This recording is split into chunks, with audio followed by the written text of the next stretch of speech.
Boa tarde, pessoal. Esse é o painel, então, sobre o Marco Civil da Internet, depois de um ano de aprovação. Na verdade, a gente quer, desde o início desse painel, a gente pensou em fazer uma discussão um pouco de trabalhos acadêmicos sobre o Marco Civil e pensar um pouco o que aconteceu depois da aprovação, já que faz um ano, né? Pelo menos levantar alguns questionamentos, algumas questões depois que ele foi aprovado e que se deu a regulamentação e vários acontecimentos na área. Nesse sentido foi que também a gente selecionou as pessoas que poderiam compor essa mesa. Eu, particularmente, Fabrício, fiz a minha dissertação de mestrado sobre todo o processo do Marco Civil da Internet até sua aprovação. Pesquisei ele até o final do ano passado. A Carol, que está do meu lado aqui, ela escreveu um livro sobre o processo todo, vai contar um pouco mais para vocês. E o Fabro participou desde o início das consultas públicas realizadas no Cultura Digital BR e depois disso tudo também acompanhou a sistematização, acompanhou a aprovação do Marco Civil e vai contar um pouco dos diversos artigos acadêmicos publicados e das sistematizações acadêmicas que ele fez a partir disso. Então eu quero fazer aqui no início, vou me dar a liberdade de falar por primeiro, eu fui o proponente do painel, mas fazer um overview do processo todo e permitir, com um pouco mais de tempo, que a Carol e o Fabro tenham tempo a Carol de apresentar o resultado do seu livro e o Fabro de apresentar o processo, as publicações que ele já teve sobre o Marco Civil. Então, eu fiz uma pesquisa usando um método qualitativo de análise de redes e entrevistei mais ou menos 37 atores chaves no processo do Marco Civil. E, com isso, elaborei o que se chama de grafo de uma rede de insurgentes que conseguiram não só colocar o Marco Civil na pauta, como aprová-lo. De forma sintética, o que eu posso dizer, depois de 2 anos de estudo do Marco Civil, é que dependeu de esforços de pessoas, de acadêmicos que já estavam pensando sobre isso, de militantes que estavam preocupados com as regulações da internet, e pessoas que estavam dentro do governo que também eram simpáticos à ideia de uma regulação civil da internet não criminal. E isso fica muito legal, porque isso de alguma maneira já foi dito em várias situações, né, em várias palestras até, mas fica legal quando você vai a fundo, pesquisa a rede de relações que as pessoas tinham e você demonstra empiricamente como essa rede de relações se estabeleceu e quanto isso permitiu em cada momento do Marco Civil ele estar mais distante ou mais próximo da pauta para aprovação e para ele se tornar possível. Só para relembrar, o Marco Civil, e que tem a ver com esse evento, né, o Marco Civil nasceu num contexto de bastante protesto em relação a uma lei que se apelidou de AI-5 Digital em 2009. Ela chegou a ser aprovada em 2009 na Câmara e no Senado, e ela estava muito pronta de ser aprovada porque ela sofreu emendas, então ela tinha que ter uma segunda votação e ela ia ir para a sanção presidencial. Naquele momento, em 2009, aconteceram casos que permitiram ter uma outra visão sobre a internet, que foi uma discussão forte aqui no Fórum Internacional do Software Livre. O próprio Fórum tomou para si uma pauta de combater o AI-5 digital e dizer que nós precisávamos de uma alternativa para a internet brasileira. Foi a única vez que um presidente da República teve aqui no Fórum Internacional do Software Livre e que a militância toda aqui reunida conseguiu sensibilizar da necessidade de se pensar um processo alternativo. Essas diversas pessoas, e principalmente pessoas muito mais ligadas a órgãos de governo e tal, conseguiram dizer, olha, nós precisamos ter uma regulação que não seja criminal como se propõe o AI-5 digital. E foi assim, a partir de uma plataforma também lançada aqui no FISLE, que foi o Cultura Digital BR, que se fez uma primeira experiência de uma consulta pública aberta, em que as pessoas puderam construir uma lei a partir dos seus primeiros tópicos, das primeiras abordagens, que foi o Marco Civil da Internet. Quer dizer, é uma lei que ela foi elaborada a partir da contribuição das próprias pessoas, em que se transformaram em artigos, se transformaram em parágrafos e que foram comentados e recomentados em dois processos, em duas fases. Isso foi elaborado no Executivo até pelo Ministério da Justiça até 2010. Foi enviado para a Câmara dos Deputados, que sofreu mais uma consulta pública pelo E-Democracia e ganhou mais comentários. E então ficou na geladeira. Ele ficou lá na Câmara por muito tempo. Ele chegou a entrar na pauta, nem eu lembro exatamente de quantas vezes, mas ele foi mais de 20 vezes que ele quase entrou na pauta. Quer dizer, não é nem que ele ficou só estacionado, porque muitos projetos ficam estacionados na Câmara e ele nem chega a conseguir ter discussão se ele entra ou não na pauta. O Marco Civil ficou estacionado e tentou entrar na pauta por mais de 20 vezes, mas nunca foi votado.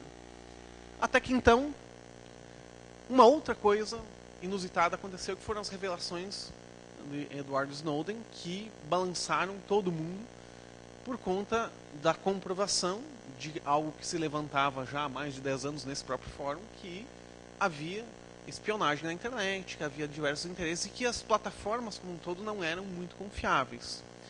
E a revelação no Brasil, especificamente, demonstrava que a própria comunicação da presidência estava comprometida. Você pode passar o slide, por favor? Foi nesse sentido que a presidência, né, a própria Dilma se manifestou na Assembleia Geral da ONU, dizendo que precisávamos, nas palavras dele, um marco civil internacional por conta de se respeitar liberdade de expressão e se respeitar direitos civis na internet. Nesse momento, e essa foto representa isso, assim, havia já uma militância especializada que há muito tempo estava advogando em favor do Marco Civil, já sem esperança de o Marco Civil ser aprovado ou entrar na pauta. Essa rede que eu chego para pesquisar em 2013, para entender de onde que vieram. Eu sabia que o processo todo tinha começado aqui, a própria consulta, mas, bom, quem de fato era essa militância que advogava a favor do Marco Civil da internet? E esses insurgentes que eu vou pesquisar.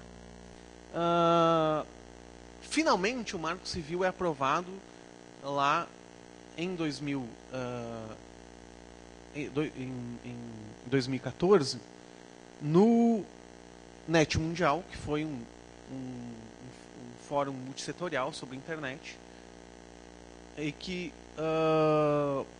se discutiram questões de governança e de um roadmap para a internet, e que o Marco Civil foi sancionado, digamos assim.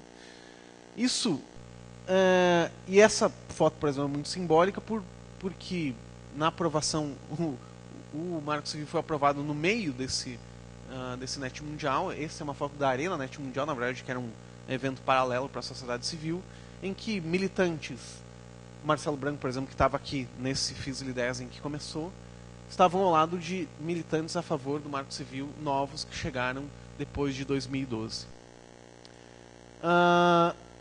Essa minha pesquisa, então, tenta demonstrar empiricamente como esses diversos atores com níveis de importância foram fundamentais para que isso fosse possível, em que cada um teve uma contribuição de convencimento ou dos seus pares acadêmicos ou governamentais, ou na sociedade civil. Isso foi lá em 2014, então, você pode passar o slide, pode passar mais um, se eu já comentei sobre isso. E o que se coloca para esse, depois de um ano de se passar a discussão e aprovação sobre o Marco Civil da internet, quais os nossos próximos desafios? Acho que a maioria sabe, houve um grande processo de consulta novamente sobre a regulamentação do Marco Civil, porque haviam questões para se regulamentar, principalmente no que tange a neutralidade de rede e, na verdade, as exceções em que se podia não se respeitar a neutralidade de rede e como se fará a guarda de logs e o acesso a logs no Brasil. Algo que o Brasil é uma das primeiras legislações que há uma clareza quanto tempo se deve fazer logs, ou que se é obrigado a fazer, e que é necessário respeitar a neutralidade por lei federal. Mas há também a necessidade de regulamentar as exceções para isso. Só que nesse contexto começaram os debates sobre o que se chama zero rating, que é essa internet de graça nos celulares que a gente tem hoje, se isso fere ou não a neutralidade de rede, porque afinal de contas o que rege a neutralidade de rede é que você não pode discriminar pacotes nem de origem nem de conteúdo. No momento que eu tenho internet de graça, a pergunta é, no momento que eu tenho internet de graça nos celulares, está se fazendo uma discriminação de dados a partir da origem porque esse zero rating funciona para um tipo de site e não para outro? Isso é uma pergunta, desculpa, para nós discutirmos. Há muitos que advogam que isso é um tipo de... isso fere, em alguma medida, a neutralidade de rede. Outros dizem que isso fere, na verdade, a livre concorrência, porque, bom, na medida que algumas operadoras têm esse tipo de acordo e outras não têm, isso se torna um diferencial. E outra discussão, pode passar mais um? Mais um? A outra discussão é um recente acordo manifestado, né, não se tornou público, mas a intenção de um acordo entre o Brasil e o Internet.org, que é uma plataforma do Facebook, que pretende levar a internet gratuita para pessoas onde não se chega a infraestrutura. Aqui no Brasil a proposta foi a utilização de drones, em que, digamos, mapearia, né, iluminariam áreas através de Wi-Fi, mas que dariam acesso, logicamente, ao Facebook e outros aplicativos via celular, como o Wikipedia ou sites governamentais. A grande pergunta, na mesma coisa do zero rating, é se isso fere ou não a neutralidade de rede. E mais que a neutralidade, como isso não feriria ao Marco Civil, já que a mesma infraestrutura de conexão está sendo controlada por quem oferece a camada, quem oferece o conteúdo, quer dizer, o Facebook vai ter que registrar logs, mas ele também vai ter que registrar logs tanto da conexão quanto do aplicativo. E não necessariamente isso pode ser feito pela mesma entidade. Isso tudo pode ficar mais claro quando essas exceções foram regulamentadas no Marco Civil agora. E essa consulta fechou agora há pouco tempo, em que muitas contribuições vieram no mesmo, acho que até num número maior, né, Fábio, do que o próprio recentemente, mais de 700, e que é fundamental para pensarmos, né, e eu deixo só essas perguntas para a gente debater, acho que o Marco Civil na internet no Brasil inaugurou essa capacidade de termos de pensar sobre a nossa internet e que tipo de atitude sobre governança da rede e sobre como a regulamentação da rede ataca ou não os nossos direitos de usuários da internet.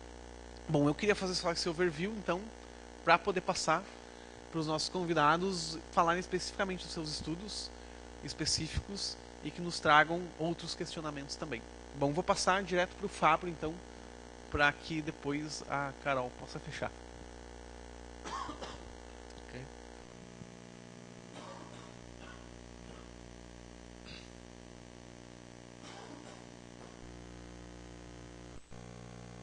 Olá, então, meu nome é Fábio Steibel, eu sou o coordenador geral do ITS, Instituto de Tecnologia e Sociedade, um dos diretores, né, os diretores são Ronaldo Lemos, Carlos Afonso e Sérgio Branco. Na foto ali que vocês viram da aprovação, estava ali o Ronaldo Lemos mais para cá, eu estava do outro lado assistindo e celebrando a aprovação, que foi um momento muito importante, né? E eu vou falar para vocês sobre a minha pesquisa, que é sobre como fazer consultas públicas e que tipo de consulta pública é o Marco Civil. Então, se eu fizer uma análise de vocês, vocês fizeram login quando vocês entraram por aquela porta, significa que vocês têm interesse nesse tema. Por algum momento vocês estão nesse chat aqui comigo. Se eu fizer uma pergunta tipo, quem se interessa por Zero Rating, vocês vão levantar a mão, através desse like de vocês eu posso ter uma ideia e posso ter mais ou menos uma análise de para que lado vocês pendem para um tema ou para o outro. Agora, se eu perguntar para vocês, quantos de vocês participaram do Marco Civil, vocês vão perguntar, participei aonde? Eu me importei, eu mobilizei, eu botei alguma hashtag sobre isso, mas a pergunta agora, e agora é sério, eu peço para vocês levantarem a mão, quantos de vocês enviaram algum tipo de comentário na primeira consulta que foi feita? Quantos de vocês enviaram consulta que está inclusive aberta agora? Então, tá, Fabrício, eu sei. Então, o difícil de você pensar consultas públicas, e ali o primeiro slide é sobre governo aberto, é o que é governo aberto? Governo aberto é você mudar a cultura de governo de forma que ele se torna mais transparente, ou seja, os dados são mais públicos, a informação é mais aberta a todos, mais participativo, o processo de tomada de decisão é compartilhado com a sociedade civil e mais accountable, mais responsável por seus atos. Então vejam, quando eu fiz o login de vocês e eu vi o chat, eu sabia que todos vocês têm interesse no Marco Civil, senão vocês tinham entrado em outro fórum. Eu poderia usar um mecanismo para vocês levantarem a mão e dizerem para que lado vocês vão para um lado ou para o outro, mas quando eu peço para vocês construírem políticas públicas, a gente não consegue criar um mecanismo para isso. Então, eu tenho certeza que se eu tivesse que discutir o artigo 20 agora, alguns de vocês saberiam sobre isso, alguns de vocês querem se informar sobre isso, diferentes instâncias, diferentes interesses. Então, por que o Marco Civil, né, que é a primeira consulta pública online feita no Brasil, é tão incrível? Porque ele conseguiu fazer um mecanismo de participação que resultou num projeto de lei. Então, uma das formas de sucesso é que ele se propôs a fazer um projeto de lei, formatadinho, bonitinho, artigo, ponto, em linguagem jurídica, pronto para ser votado, e ele fez. E ele fez isso colaborativamente. É democracia direta? Não. Mas é um mecanismo de participação que funcionou. Então, eu trabalho no ITS, aquela logo, né, no finalzinho, itsrio.org.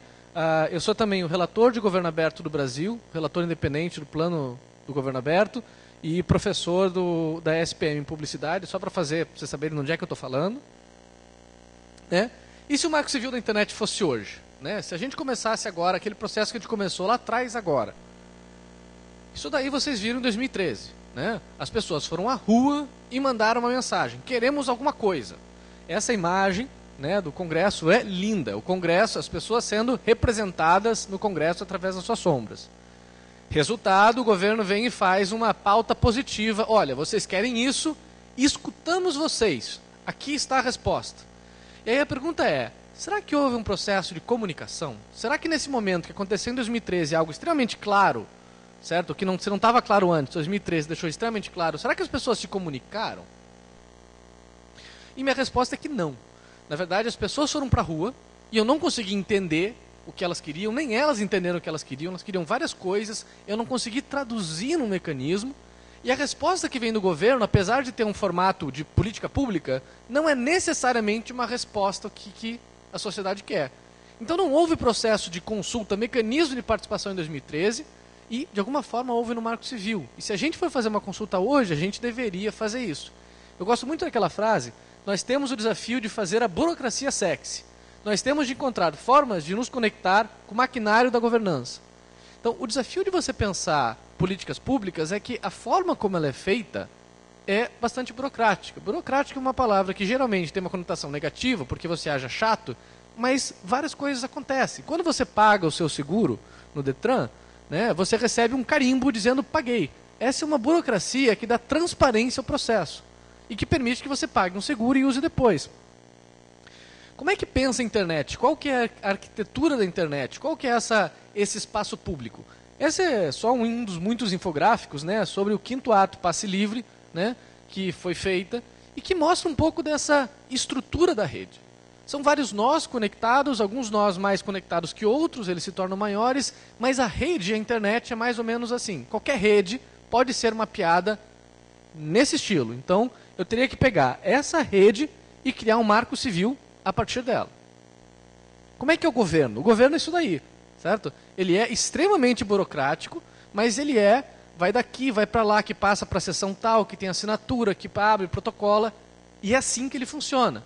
Então, o grande desafio é, como é que eu faço essas duas arquiteturas funcionarem juntos? Como é que eu crio um mecanismo de participação para que isso daqui funcione?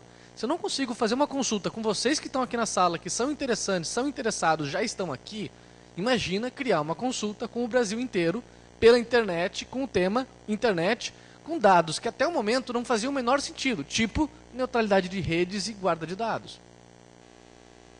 Então, será que o Marco Civil foi uma comunicação controlada? Será que a gente pode ter um protesto? Viemos aqui em marcha virtual para exigir que... deleta. Uma das preocupações que a gente tem de pensar em mecanismo de participação na internet é esse controle. Olha, o controle existe de várias formas. Pode ser bem maniqueísta, né? Falem o que vocês quiserem, eu faço o que eu quero, ou pode acontecer pelas próprias regras do debate. Então, toda vez que você faz uma consulta pública, existem alguns controles. Por exemplo, quem foi que escreveu o Marco Civil? Eles fizeram duas chamadas, né, duas etapas. Quem escreveu os temas na fase 1 e o código realmente na fase 2 foram as pessoas que estavam coordenando o projeto. Vocês não escreveram, alguém escreveu para vocês. Essa parte vocês não controlaram. Por outro lado, quando estava acontecendo a consulta e termos como guarda de log, aconteceu uma reviravolta das pessoas protestarem de forma muito feroz e com bons argumentos por que não deveria haver guarda de log daquela forma, eles fazem uma volta e falam, opa, vamos mudar o texto porque claramente não é isso que a gente deveria fazer. Então, o Marco Civil foi controlado? Foi controlado porque todo esse sistema de consulta pública precisa de controle. Ele foi uma consulta moderada através de um representante do governo, o Ministério da Justiça, e da sociedade civil, a academia, na época a FGV. Será que é uma comunicação possível? Esse sou eu, esses são vocês, certo? Nova espécie moderna, homem-polvo virtual. Eu devo ter uns 9 logins que eu uso diariamente. Eu sou 9 pessoas. E aí você abre lá no Marco Civil, na consulta, um WordPress no culturadigital.br, onde você tem um login e você é aquele. Mas se você for comentar no blog, você é outra pessoa. Se você twittar, você é outra pessoa. Se você fala no Orkut, na época, você é uma outra pessoa. E se você mandar uma carta para algum lugar, você é uma outra pessoa.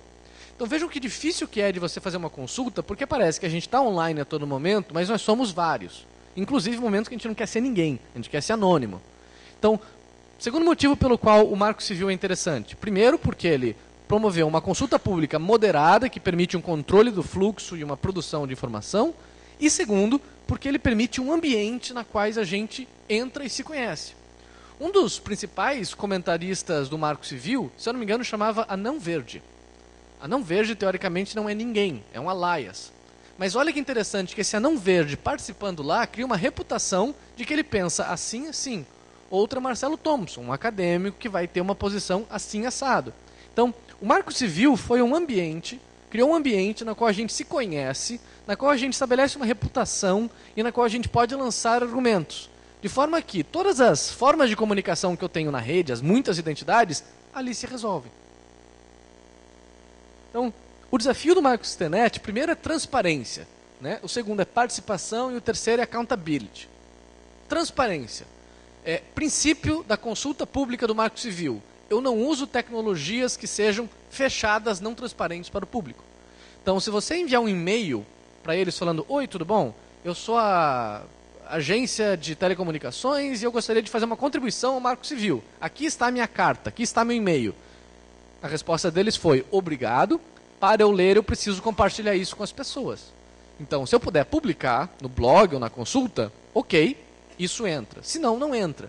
Então, é uma estratégia extremamente arrojada de você fazer aquelas conversas que acontecem em salas fechadas serem abertas e transparentes. Moral da história. Se você lê o que aconteceu a consulta em 2009 e 2010, e se você ler a consulta agora, você vai ver publicamente qual é a posição pública das empresas, da 3M, da Anatel, da Claro, da Vivo, do ITS, do Fabrício e por aí vai.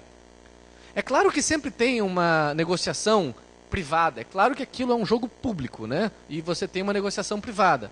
Mas no momento que você estabelece como princípio a transparência, você aumenta enormemente, né, o princípio de governo aberto que conduz essa consulta do Marco Civil. Participação. A participação ela não pode ser restrita. A consulta do Marco Civil foi a primeira consulta que falou: quem quiser entrar, que entre. Era isso. Tinha um login, você fazia o login e participava. Você não precisa mais ir até Brasília, você não precisa mais estar logado na hora tal, você não precisa mais se identificar para fazer alguma coisa ou ser representado por alguém.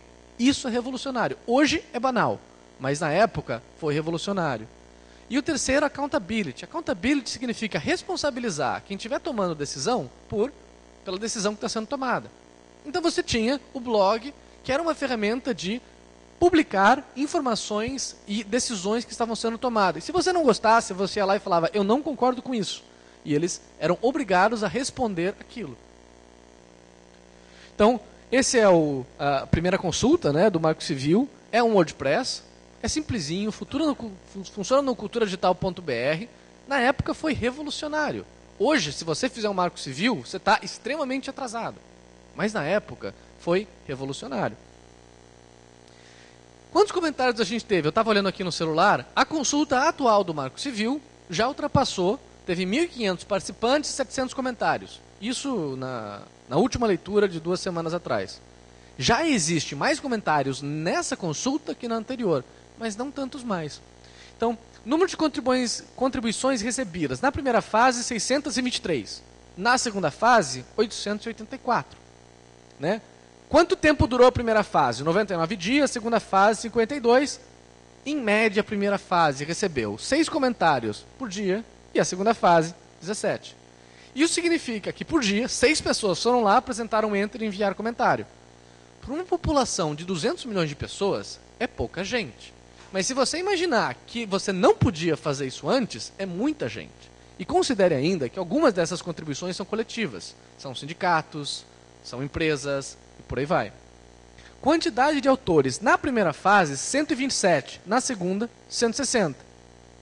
Então vejam, na primeira fase você abriu 24 consultas. Aquele site tinha 24 campos para você consultar. Na segunda fase, 103, porque você abriu para cada artigo, para cada parágrafo, uma consulta. Então a consulta tinha microconsultas.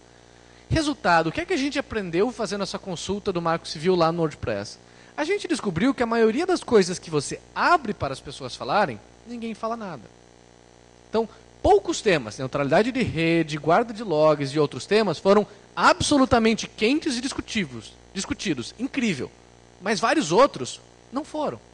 Então, mesmo que eu crie um canal aberto, moderado, informado, mesmo assim é difícil de trazer gente para dentro. E mesmo assim é difícil dizer, será que eu consultei todo o Marco Civil? Eu coloquei a consulta todo o Marco Civil. Todo ele recebeu contribuição? Não. E fizeram realmente esforço de viajar ao país, de promover link do Estadão, promoveu pra caramba, a mídia divulgou, e mesmo assim é difícil de chamar as pessoas para dentro. Né? Aí em outra pesquisa que eu fiz, eu perguntei, esses comentários que estavam lá, será que eles apoiaram o que estava sendo consultado, foram contras ou simplesmente divergiram? E aí eu comparei, que usaram a mesma tecnologia, né? A consulta que fizeram de classificação indicativa, a consulta que fizeram sobre dados pessoais, lá atrás, e a do Marco Civil. Aí a gente vê o seguinte, quantas pessoas comentando apoiaram o que estava dito? 11% no Marco Civil. Quantas foram contras? 14%. Quantas divergiram? 75%. Isso é falar que eu abro uma consulta falando, gente, vocês concordam com isso? Sim ou não? E por quê? 3 em 4 pessoas falam, outro tema que a gente pode falar é não sei o quê. Olha que difícil que é para você construir políticas públicas, para pegar aquele motor de carro, de você falar, olha, entra aqui e sai aqui. E 3 em 4 coisas que entram aqui, eu não posso botar aqui, porque vai para outro lugar. Há uma divergência, há uma digressão daquela coisa. Então, olhem que difícil que é de você fazer uma consulta, que é difícil de você trazer gente para dentro, que é difícil de você fazer um debate informado, e é difícil você, aquele debate que acontece com as pessoas que estão lá comentando, de ter um uso para a sua consulta. Então, nós temos o desafio de fazer a burocracia sexy, porque nós temos que encontrar formas de nos conectar com o maquinário da governança. O que isso quer dizer? Isso quer dizer que a consulta pública é um mecanismo genial de você abrir o processo legislativo, abrir o processo de políticas públicas. Eu costumo fazer, outro slide que eu costumo fazer, eu abro com um enorme Viagra, que eu falo, tudo aquilo que imaginarem que funciona muito bem em governo aberto, provavelmente está exagerado. Governo aberto é algo que a gente não sabia como fazer e a gente continua não sabendo. A reforma política que vocês estão vendo aí, ela é muito mais uma reforma de classe, né, de suplente ou não suplente, distrito ou distritão, reeleição ou não reeleição, mas a reforma política que envolve participação, como vocês, eu, todos nós participamos, é algo que a gente ainda não entende. A parceria de governo aberto são 65 países. Cada país, a cada 2 anos, submete um plano de ação. O plano de ação no Brasil, por exemplo, tem 52 compromissos. No combate à corrupção, 13 compromissos são especificamente sobre a corrupção. A gente vai lá e analisa e descobre que desses 13 compromissos, apenas um tem participação como um elemento. Metade deles abre dado, mas metade não abre. E apenas um dos 13, dos 52, envolve participação. Então, a grande dificuldade que a gente tem é como fazer participação funcionar. E o meu argumento é, eu não sei como funciona, mas se a gente não tentar e errar um pouco, a gente também não consegue construir. Então, o que eu acho que o grande sucesso do Marco Civil é ter tentado fazer algo num lugar extremamente inóspito, sem expertise e que tinha tudo para dar errado, fazer algo que, se não conseguiu contribuição de todo mundo, conseguiu o coração das pessoas e que 7 anos depois levou à votação do primeiro projeto de lei desenhado na sua origem através de consulta pública e participação popular. Por isso que eu acho o Marco Civil genial. Obrigado.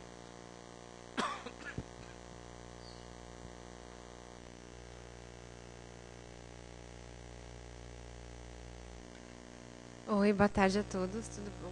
Eu sou Ana Carolina Pape, eu sou jornalista, atualmente eu sou repórter de economia do Jornal Estado de São Paulo, mas antes disso eu passei por 2 anos no Link Estadão, que é um caderno de tecnologia e cultura digital. E não, eu não tenho um grande currículo na área de tecnologia, eu não tenho esse background acadêmico, mas justamente o meu trabalho, ele traz outra perspectiva, porque eu sou uma pessoa que caiu de paraquedas completamente nesse tema, e alguém que se apaixonou por isso, e tentou contar essa história de um jeito um pouquinho diferente. Eu não sei formatar meu computador direito, isso acho que deve ser uma heresia para o público daqui, eu não sei baixar coisas, eu baixo com a legenda errada, eu entrei no Facebook, obrigada, muito tardiamente, mas ao entrar no Link em 2012... e me deparar com essa parte mais política da internet, né, sobre privacidade, liberdade de expressão, e depois com o Marco Civil da internet, eu vi que a internet poderia ser algo muito além do que eu pensava. E com base nisso que eu construí a minha pesquisa. Bom, o tema ele conta primeiro dá uma introdução, né, de direito digital no Brasil para chegar no Marco Civil. Então, na história desse projeto de lei.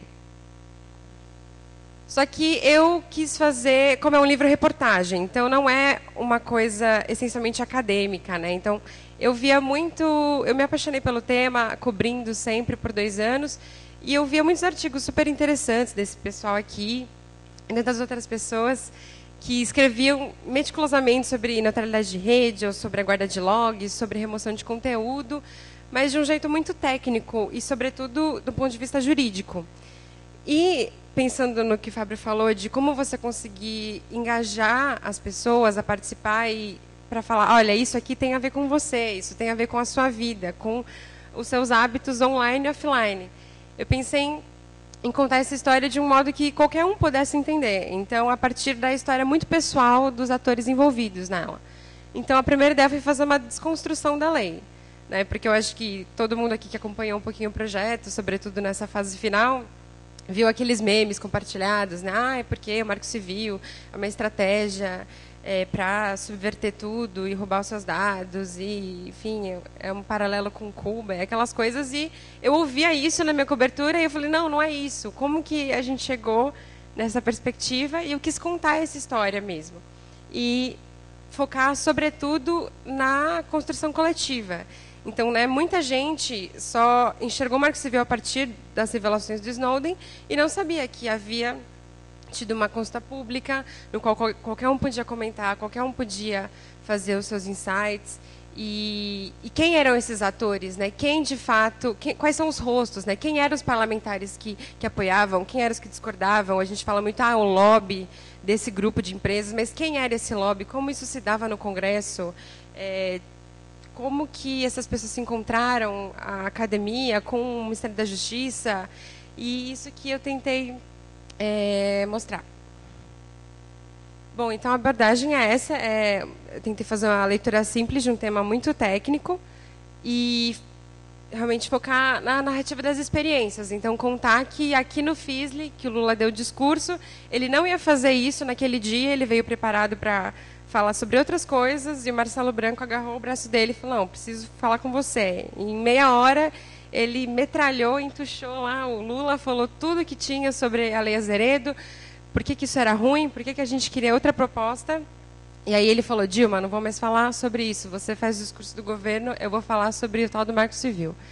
Para contar que o nome AI-5 Digital surgiu, na verdade, o Sérgio Amadeu acaba levando a fama, mas, na verdade, foi um cinegrafista que, numa palestra dele aqui no FIS, falou, não, isso aí é muito ruim, parece um AI-5 Digital, né? Contar que lobby, muitas vezes, no Congresso, não é aquela coisa obscura, mas que vem na forma de um café da manhã. Vamos fazer um café da manhã com todos vocês, buffet grátis, e vamos falar sobre o que eu penso sobre esse determinado tema e por que você tem que fazer do jeito que eu quero. Então, por exemplo, que o nome Marco Civil da internet foi dito pela primeira vez pelo Ronaldo Lemos, em 2006, num restaurante chamado Salsalito. Então, o meu livro, ele tenta trazer isso, assim, contar a história, sobretudo no nome Bastidores, né, e sobre essa lógica do Congresso, sobre como as pessoas se conheceram, e de um ponto de vista muito pessoal, assim, das pessoas que participaram. Óbvio que, né, não deu para falar com todo mundo, mas eu tentei falar com o máximo de pessoas que eu consegui para trazer cara a essas pessoas, para trazer nome, né, quem fez, como fez e como isso saiu do papel e se tornou a Constituição da internet brasileira, hoje paradigma para tantos outros países que já têm dado esses passos. Pode passar. Bom, a apuração foram entrevistas em profundidade, então entrevistei mais de 30 pessoas, entrevistas longas, que eu pergunto desde a cor do sapato que você estava usando naquele dia. Não, brincadeira, cor do sapato não, mas assim, tentar extrair esses detalhes, justamente para aproximar e para trazer riqueza de detalhes a essa história, e não como se fosse um projeto tirado da cartola por partido ou, enfim, algum poder específico, mas que ele foi uma construção da sociedade em todos os seus, tanto academia, empresas, governo e tudo mais. E aí, background de cobertura prévia, como eu falei antes de estar na economia, eu fiquei um tempo no Link Estadão e eu cobria bastante essa área, já havia feito outras entrevistas, já havia feito bastante coisa sobre isso, então aproveitei alguma do material que a gente já tinha feito e também, obviamente, muitos artigos, né, de acadêmicos, né, o pessoal que já havia se debruçado sobre isso, também aproveitei para a construção do livro. Pode trocar. Bom, um pouquinho da estrutura. Eu começo no Net Mundial, né, de trás para frente, e sobre todo aquele burburinho que estava acontecendo, o Marco Civil ia ser sancionado logo no começo, né, porque na noite anterior, como o Fabrício mostrou, ele havia sido aprovado no Senado, no meio da Arena Net Mundial. Eu também estava naquele dia, foi muito emocionante. E foi naquele dia eu me despedi das vestes jornalísticas, assim, né? Falei, eu aplaudi, eu gritei, e depois eu falei, não, ok, vamos nos recompor e voltar a entrevistar as pessoas. E depois, começando pelo AI-5 Digital, então, qual que era a situação, né, quais as iniciativas que a gente tinha sobre internet, né, quais PLs foram surgindo e como isso chegou depois, posteriormente, na chamada Lei Azeredo, e como que a reação a isso gerou a proposta de um marco civil da internet que fosse propositivo em vez de punitivo, né? Porque essa é a grande diferença, não falar, você não pode isso, você não pode aquilo, mas então o que a gente pode fazer? Quais os nossos direitos e deveres, quais as responsabilidades de cada um dos atores envolvidos para o uso da internet? E aí a contraproposta, que além de falar dessa iniciativa, sobretudo dos dois grandes grupos que surgiram nesse primeiro momento. Primeiro, o pessoal lá do CTS, da FGV do Rio, que representavam a academia, no caso, e depois o Secretaria de Assuntos Legislativos do Ministério da Justiça. Como esses dois grupos se encontraram e tocaram esse projeto, e depois que foi agregando tantas outras pessoas também.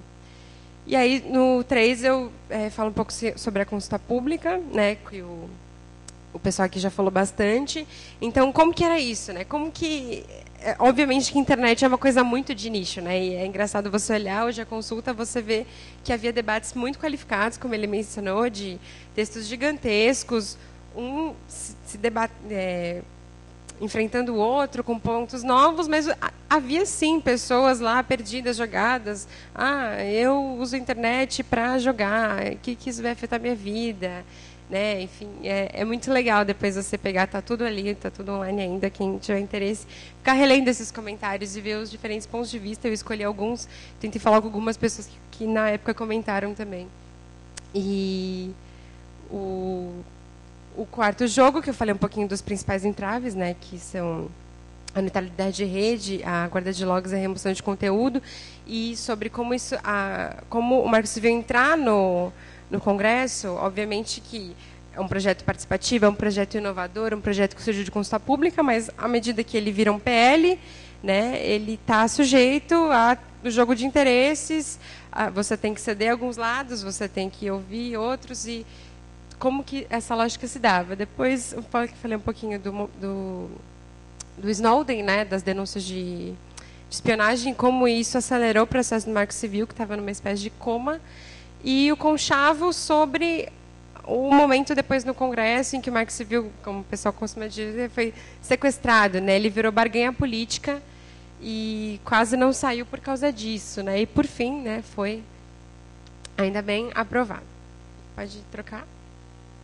Bom, em considerações finais, eu acho que é importante a gente pensar nessa coisa da discussão multissetorial, né? Então, o projeto se pretende algo que englobe toda a sociedade civil, academia, governos, empresas. A gente está, de fato, fazendo isso, né? Como é muito difícil, né? Como o Fábio falou, conseguir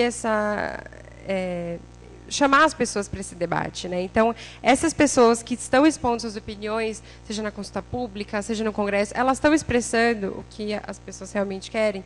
Essa força, esse jogo de forças está equilibrado? Algum grupo se sobrepõe mais do que outro? São coisas para a gente pensar. E a participação da sociedade civil, que ele já falou bastante. Então, como a gente chama mais gente para esse debate e mostra que isso é importante, que isso é legal também, óbvio. E a questão da regulamentação, né, que na época eu não abordei, porque o livro saiu antes disso, mas agora a gente está numa nova consulta pública e acompanhar esse processo bem a fundo, né, porque traz discussões muito importantes e novas dúvidas surgem, como essas que o Fabrício mencionou. Bom, é basicamente isso. Para quem quiser dar uma olhada, está nesse link. Quem quiser dúvidas, críticas, tá os meus e-mails. Muito obrigada.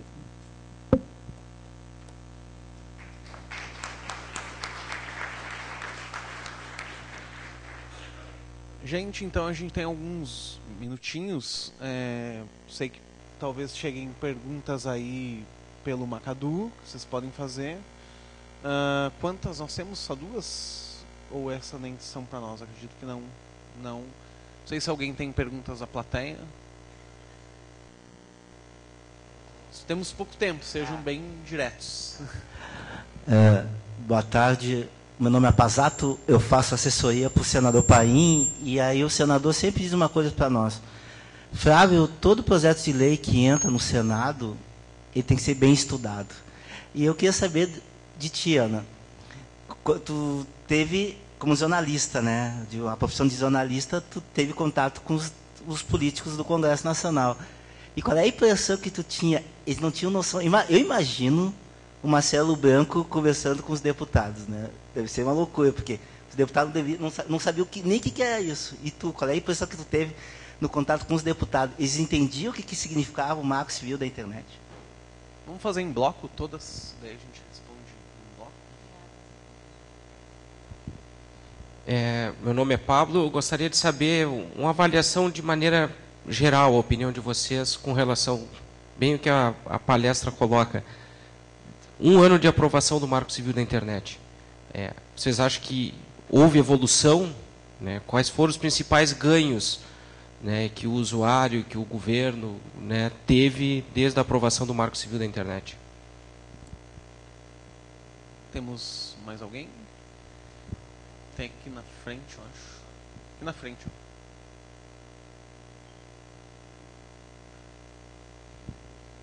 Boa tarde, o meu nome é Alexandre, eu sou profissional de TI, tenho formação em filosofia. Eu estou fazendo monografia de TCC no Direito sobre o Marco Civil e ouvindo a fala de vocês eu fiquei curioso. A Carol falou a área dela e vocês, gostaria de saber de que área que vocês são. Uma última, se alguém tem. E aí fechamos esse bloco, pelo menos. Bom, meu nome é André, eu sabia sobre o Marco Civil, mas eu não conseguia ver como eu, sem ter nenhum conhecimento da forma jurídica, poderia colaborar com ele. Por mais que eu soubesse da importância dele e eu soubesse que isso estava acontecendo, estava acompanhando, eu não via uma forma de eu vou julgar uma lei. Então, como que uma pessoa leiga no sentido jurídico poderia colaborar com isso? Bom, vamos começar ao contrário, então, até porque a primeira pergunta foi para a Carol. Contigo, então.